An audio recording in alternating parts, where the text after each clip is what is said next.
आपण अकोला जिल्ह्यातल्या या बाशी टाकळी ते पिंजर रोडवर या ठिकाणी एका शेतामध्ये गहू काढणे सुरू आहे।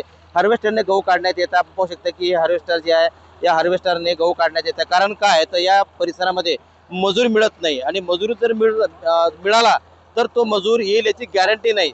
त्यामुळे शेतकऱ्यांनी या ठिकाणी हार्वेस्टरचा पर्याय शोधलेला आहे आणि हार्वेस्टरने गहू काढण्यात येत आहे। आपला पाहू शकता की गव्हाचं शेत आहे आणि आपल्या सोबत या शेत मालक आहेत। नेमकं त्यांच्याकडून आपण नेमकं जाणून घेऊया की हार्वेस्टरने ते गहू काढतात।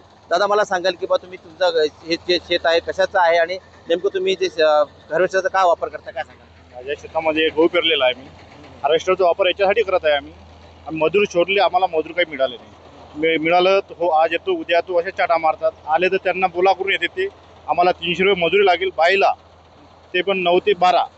माणसाला 500 रुपये, माणूस पण 9 ते 12 पर्यंत ते मजूर मिळाल्यामुळे आम्ही हार्वेस्टरचा वापर करतो। मग या परिसरामध्ये समोर शेतकरी जे आहेत ते शेतकरी याचाच वापर करतात हार्वेस्टरचा वापर करतो पूर्ण शेतकरी। आता इथं झाली बाजूला शेत आहे, त्या शेतात पण हार्वेस्टर आहे।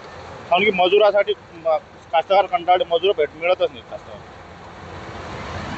मजूर आहे पण मजूर मिळत नाही। मजूर मिळत नसल्यामुळे या ठिकाणी शेतकऱ्यांनी जो आहे हार्वेस्टरचा सहारा घेतला आणि हार्वेस्टरच्या साहाय्याने या ठिकाणी गव्हाची काढणी होत आहे।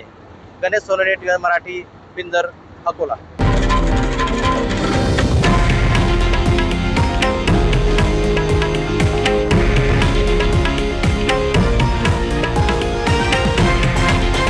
हे आहे देशातील नंबर 1 न्यूज नेटवर्क आणि आपण पाहत आहात TV9 मराठी, एकमेव।